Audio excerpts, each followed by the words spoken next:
Welcome to our In Focus topic tonight on the Safe, Not Safe photo series. Before we dive into the discussion with the project concept director, we'd like to revisit one of our reports that we worked on with her and her family 2 years ago. The story gives context and background to the trauma they endured nearly 4 decades ago and shows how it inspired her to use her voice and platform to raise awareness about the issue. A momentous day on Utah's Capitol Hill. You're all here For the Native American community to celebrate the first piece of legislation that recognizes May 5th as Missing and Murdered Indigenous Women Day. But in the crowd, Denae Shanidiin knows there's a lot more that needs to be done. These silhouette cutouts that became the default symbols for the MMIW movement were designed by her. To understand where her pain and trauma came from, Shanidiin's mother, Sandra Lee, escorted us down to Fort Defiance, Arizona, located in the Navajo Nation reservation where she was born and raised. Priscilla she loved music, she loved to dance, she loved to sing. Priscilla is Lee's older sister who was murdered more than 3 decades ago. Well, this is the house that we lived in when my sister was murdered. It was January 1984 when Priscilla and her mom were ambushed by a man unfamiliar to both of them with a gun. During the scuffle, her mom hid Priscilla's baby from the gunman. My mom recalls my sister begging this man, I have money in the house. What is it that you want? The gunman drove off with Priscilla and left her mom to die. I still had the deep sense that there was really something wrong. Her family found baby Samantha unharmed due to the fact she never cried during the attack. Lee's mother survived, but Priscilla did not. Lee took us back to the site where Priscilla's body was found. 35 years later, she's still in disbelief that someone could do something so horrific to her sister. And the guy would chase her and follow her, wandering and looking for her, and you could see a scuffle happen in the snow. You could see where she would escape again, and he would wander searching for her. FBI investigators never solved Priscilla's case. Her mother believed the man who killed her was not of Native American descent. Experts say rates of violence on Native American reservations can be 10 times higher than the national average. Priscilla's murder is one of 506 MMIW cases that have remained unsolved nationwide, which is likely an undercount because of poor data collection. The FBI, US DOJ, have not prosecuted a large number of cases, most cases happening on the Navajo Nation. And that's, there's something happening there. Experts and advocates say multiple reasons contribute to the epidemic, such as lack of law enforcement on reservation land, delays in response times, and the inability of tribal courts to prosecute non-Native offenders. A non-Indigenous person can go onto reservations, murder somebody, leave, and get away with it. The epidemic spans nationwide and also impacts the 71% of Indigenous women who live in urban cities. They may be trafficked, they may be brought to the city by someone who they thought had their best interests, and then was sold to do sex trafficking. According to the Urban Indian Health Institute, Salt Lake City ranks as the 9th highest city in the nation for MMIW cases. Utah ranks as the 8th highest state. That's why advocates like Francisco Nez say it's time for state officials to create a database and task force to start looking into the epidemic. Priscilla's daughter Samantha, now 34 years old, can only remember her mother through her stories and beautiful portraits. Shanidiin never had the chance to meet her aunt, but that doesn't mean it eases the pain of losing her.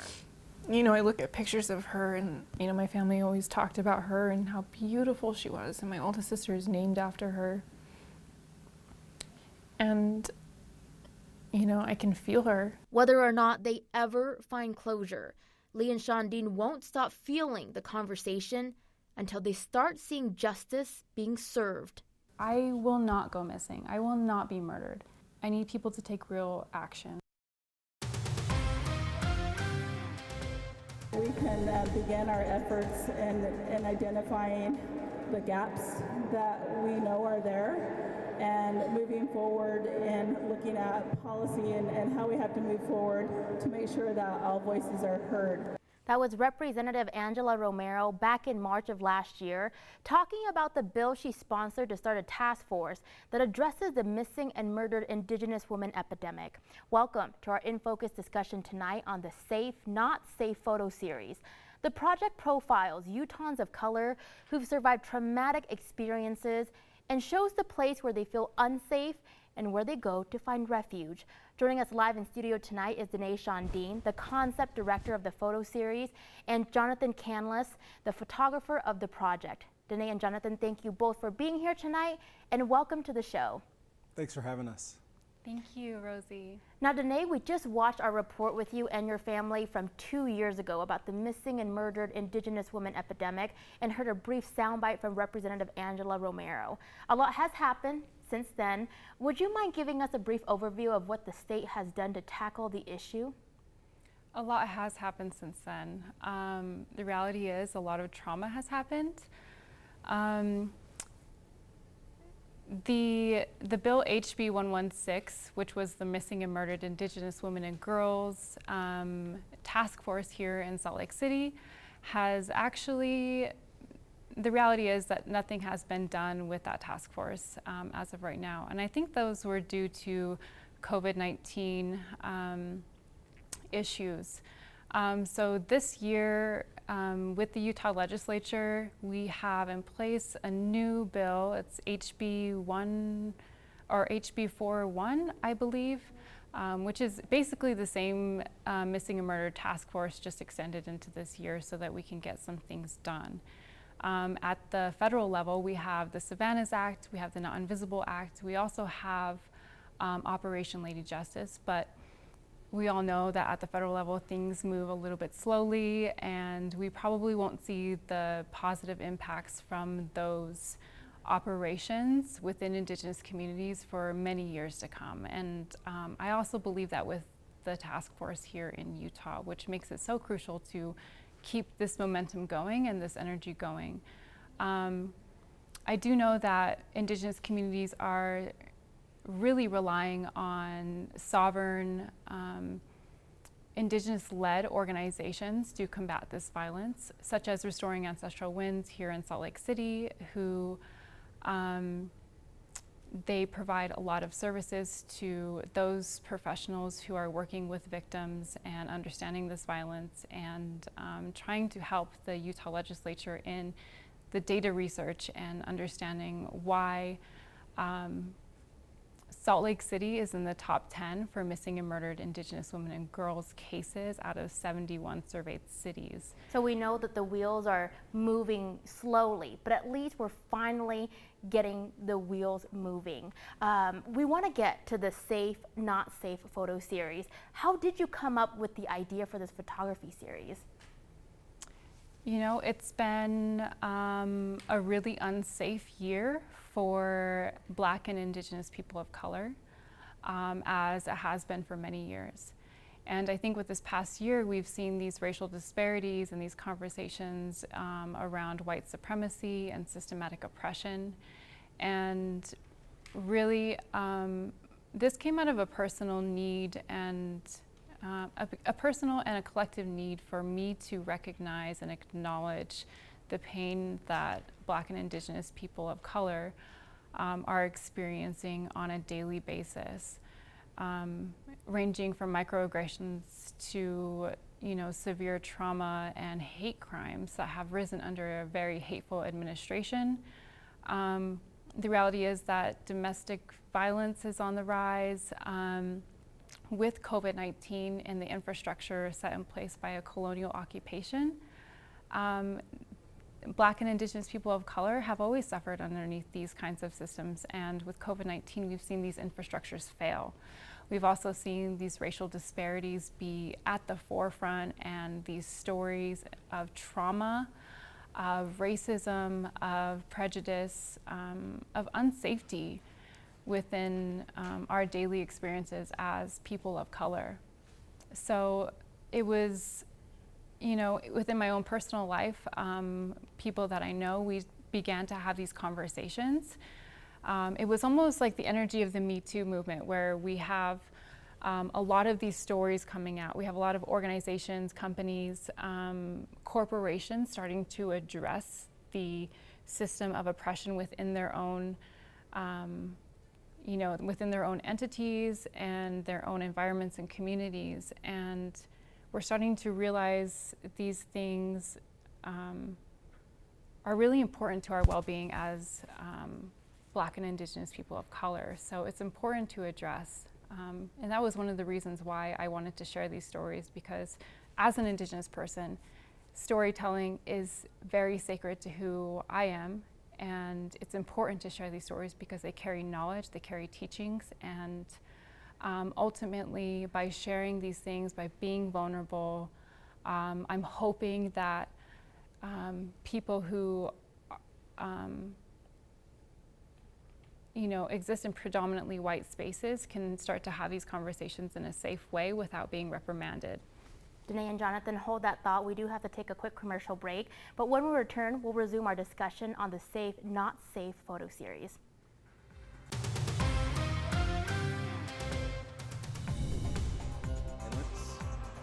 It's possible. That happiness is achievable, that a sense of peace is possible. That was Moroni Benali, co-founder of the Utah League of Native American Voters, talking to ABC4 News back in October about the process of healing for our Indigenous communities who have suffered from centuries of trauma. Benali is also one of the participants in the Safe, Not Safe photo series. Thanks for staying with us for our second In Focus discussion tonight on Safe, Not Safe photo series. Before the break, Denae Shanidiin, the concept director of the photo series, and Jonathan Canlas, the photographer of the project, joined us live in studio for part one of the discussion. We pick up right where we left off. Jonathan, the unsafe locations photographed in your series would seemingly appear as ordinary places. We see a hiking trail, a childhood home, a grocery store, or a gas station. What's the common theme linking all of these locations together, and what do they mean to the subjects in your photos? I think that's just it, that they are unseemingly locations that people wouldn't really think much of. To their counterparts, to a normal Utah resident who might not be a person of color, a grocery store, a place where you're going to go hiking are not places where you're going to feel unsafe or even have any kind of fear of danger of that. So what we're trying to do is just bring awareness that that even though you're not seeing these things happen, this trauma that people of color are experiencing in these spaces, that it is actually happening. Now, Jonathan, we are showing photos from your photography series during our discussion, but we're not able to dive into each character's stories with the limited amount of time we have.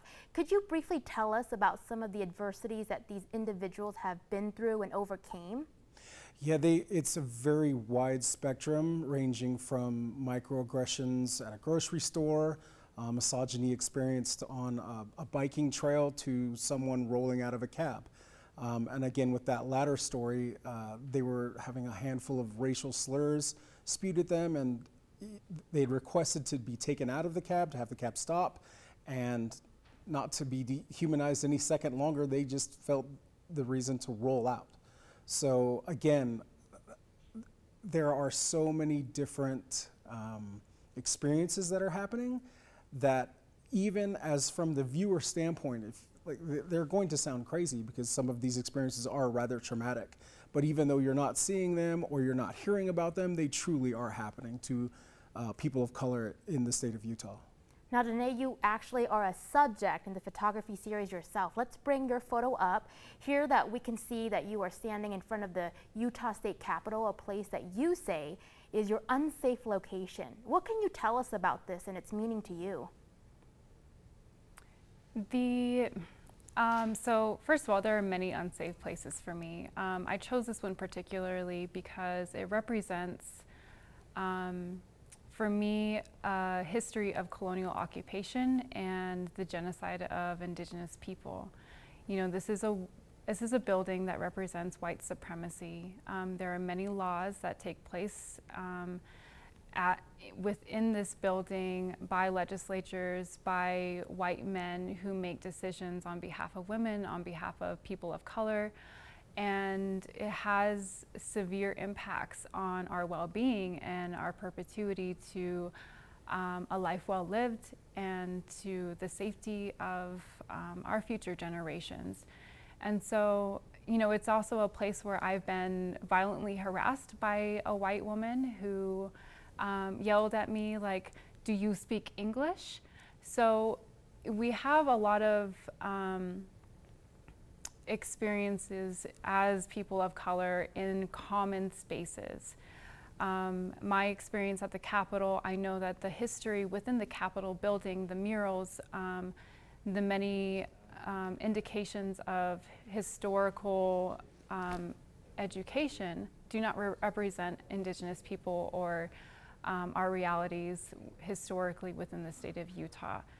And with me as somebody who experiences historical trauma, I'm always trying to change that narrative, and that is an unsafe place for me. Just unbelievable, like what you've been through. Sometimes you don't realize it and you hear these things and you have to understand this happens to people that we know, our neighbors, our friends, our sisters, our brothers. And I love what this series is doing, is bringing that to the forefront. Jonathan, we have about 30 seconds left. I want to get to this question. How do you hope your photography series impacts the viewers that see it? What kind of thoughts or feelings do you hope it provokes in them? Truthfully, I hope it shocks the viewers. Because again, these spaces that we're photographing in are very traumatic to the subjects that we're photographing, but to their counterparts, again, it is just a normal space. Like, it's a gas station, it's a trail that I love to hike on, or it's a place where I take my family all the time. But these places, as you said, this aggression, this racism, this sexual assault, I mean, fill in the blank, the list goes on with the people that we photographed so far, is happening, and it's happening today. All right, Denae, real quick, how can our viewers at home view the series? Is there a place online where they can find it? You can support us by viewing these stories and understanding them as sacred, to honor their stories at our Instagram at safe.notsafe.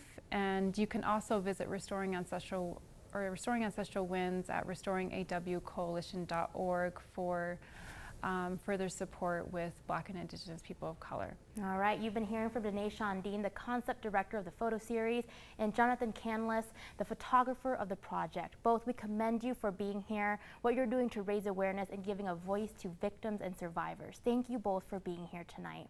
Thank you for having us. Thank you, Rosie. Welcome to our third and final In Focus discussion tonight on the Safe, Not Safe photo series. Earlier, we heard from the concept director and photographer of the project. We now turn to Davina Smith, one of the participants who was featured in the series. Davina, thank you so much for being here tonight and for sharing your story. Good evening. Thank you for having me. Now, you are one of the subjects in the photography series, and your love of running actually ties into the location where you feel unsafe. It's right in front of a crosswalk. Could you share with us what happened that day? Well, it's a day that was just regular as any other day. I usually try and run in a public area, not anywhere that I'm not familiar with. And that day, I had just completed a 3-mile run, and I was coming to the crosswalk, and there was only one person in her vehicle right next to me. She saw me and she waved me to, cross, and I looked at other directions and didn't see a vehicle. At a distance though, I did see a vehicle approach, and I said, okay, that person definitely does see me. And I was running, getting ready to go across a crosswalk. That vehicle that I thought clearly saw me revved up the vehicle, came straight at me, and then at the last minute I looked, jumped out of the way. He had all his windows rolled down. I yelled at him, and he just looked at me like there was no care in the world. And if I didn't look, who knows what could have happened. Just another unbelievable experience that you have to hear it and know that it happened to somebody you know to believe it. Now, how does one face their unsafe location if they have to come across it again? How do you handle that situation, and what advice would you have for others?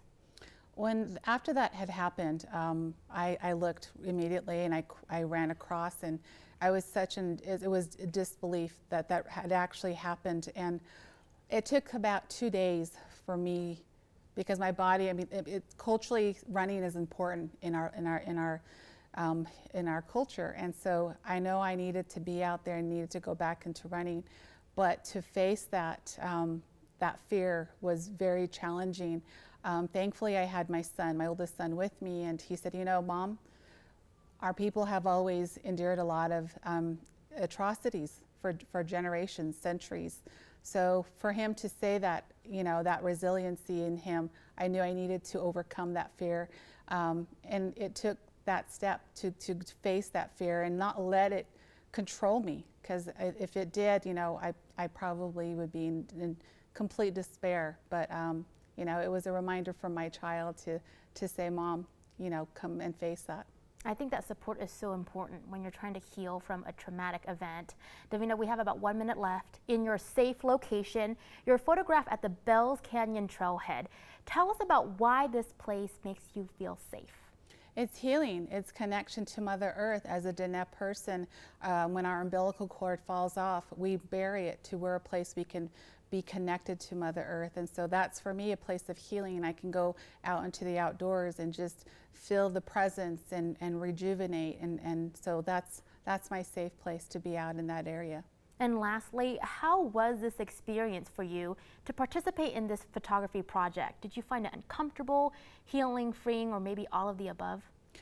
When I was asked, without hesitation, I said I will help in anything I can. I'm always about bringing awareness, and so this was something that needed to be told. And so I wanted to just make sure that this story and support any way that I could. All right, you've been hearing from Davina Smith, participant in the Safe, Not Safe photo series. Davina, as always, thank you for all the work that you do in the community and your willingness to share your personal experiences to raise awareness and to educate others. Thank you.